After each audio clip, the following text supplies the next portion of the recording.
विचार करा, मृत्यू अगदी दारात उभा आहे, साक्षात काळ समोर आहे. अशा वेळी तो मागे फिरू शकतो का? तुम्हाला वाटेल हे कसं शक्य आहे?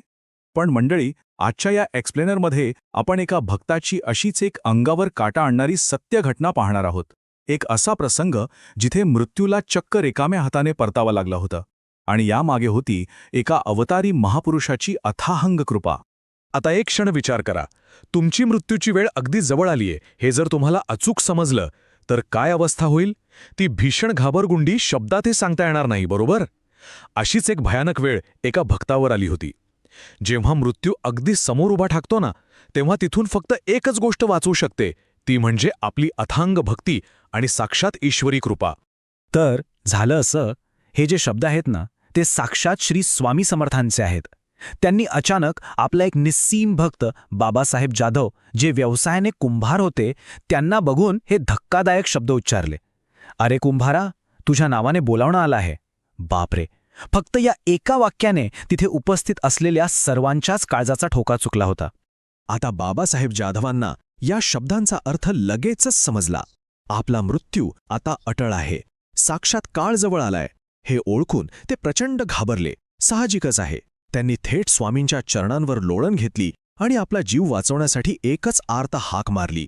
पण ज्या स्वामींकडे ते आपल्या प्राणांची भीक मागत होते, ते नेमके कोण होते?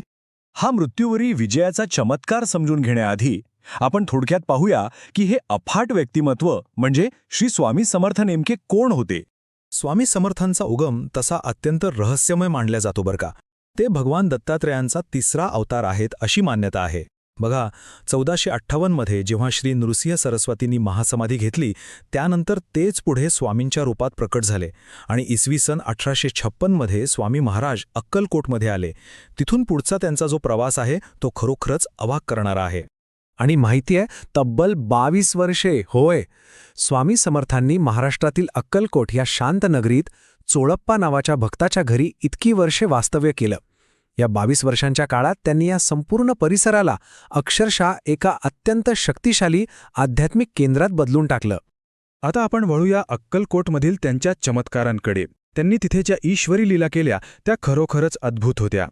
अक्कलकोटमधल्या वास्तव्यादरम्यान त्यांनी जे अचाट चमत्कार केले ना, ती केवळ जादू नव्हती, तर सर्वसामान्यांच्या कल्याणासाठी केलेली लीला होती.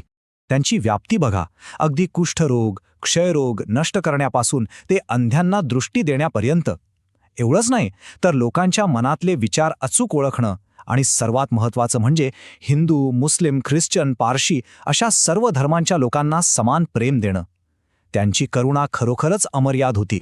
आणि त्यांची उदारता समजून घ्यायची असेल तर हे उदाहरण बघा, अन्नपूर्णा सिद्धी याचा वापर करून त्यांनी एका छोट्याशा टोपलीतल्या अन्नातून संपूर्ण गावाला जेव घातलं होतं. विचार करा, मोजक्याच अन्नातून शेकडो लोक अगदी तृप्त होत असत. हे खरोखरच अद्भुत आहे. बरं, आता आपण पुन्हा आपल्या मुख्य कथेवर येऊया, मृत्यूवरील महाविजय. ज्यांच्याकडे अशी अफाट शक्ती आहे, ते मृत्यूलाही परतवून लावू शकतात का? चला पाहूया. तर मृत्यूसमोर उभा असताना तो घाबरलेला कुंभार आपल्या जीवाची भीक मागत होता. त्याची एकच इच्छा होती, त्याला जगायचं होतं. पण का? तर त्याला त्याच्या स्वामींची अखंड सेवा करत राहायची होती. त्याची ती आर्त हाक, ती तळमळ थेट स्वामींच्या हृदयापर्यंत पोहोचली. मग पुढे जे घडलं ते अंगावर काटा आणणार आहे. मृत्यूचा दूत समोर उभा आहे. स्वामी आधी शांतपणे आकाशाकडे पाहतात, कुणाशी तरी अदृश्य रूपात काहीतरी बोलतात आणि क्षणातच बाजूने जाणाऱ्या एका बैलाकडे बोट दाखवून एकदम मोठ्याने ओरडतात, त्या बैलाकडे जा. मंडळी, त्यांनी साक्षात यमदूतालाच ती आज्ञा दिली होती. साक्षात मृत्यूच्या नियमात त्यांनी थेट हस्तक्षेप केला होता. आणि नशिबाची ही अदलाबदल पाहून तिथे उभे असलेले सगळेच अक्षरशः स्तब्ध झाले. कुंभाराचे प्राण वाचले, पण तो बैल तिथेच कोसळून मरण पावला. हा काही साधा योगायोग नव्हता बरं का. साक्षात काळावर आणि मृत्यूवर स्वामींची असलेली निरंकुश सत्ता सिद्ध करणारा हा महान चमत्कार होता. आणि मृत्यूपासून वाचवण्याची ही काही एकमेव घटना नाहीये. बडोद्याच्या वामनबुवांचा प्रसंगही अगदी असाच आहे.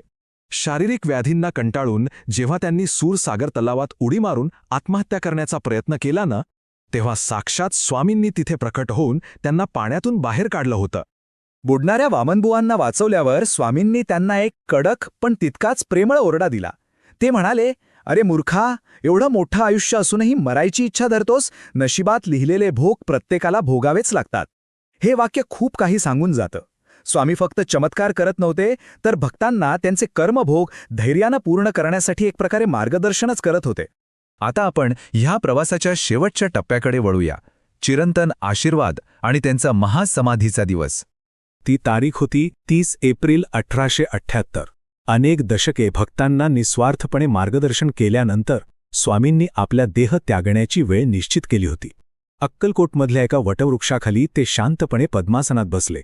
साहजिकच तिथे उपस्थित असलेल्या सर्वांसाठीच ते वातावरण अत्यंत भावूक करणारं होतं. पण जाण्यापूर्वी त्यांनी समस्त जगाला एक वचन दिलं. ते म्हणाले, कोणीही रडू नये, मी सर्व ठिकाणी सदैव उपस्थित असेन आणि भक्तांच्या प्रत्येक हाकेला ओ देईन. मंडळी, हा फक्त एक निरोप नव्हता, तर संपूर्ण मानवजातीला दिलेला एक चिरंतन आशीर्वाद होता. भिऊ नकोस, मी तुझ्या पाठीशी आहे. या वचनाचा हाच तो मूळ गाभा आहे, जो आजही लाखो भक्तांना मोठा आधार देतोय. तर या संपूर्ण एक्सप्लेनरच्या शेवटी एक अतिशय महत्त्वाचा प्रश्न उभा राहतो.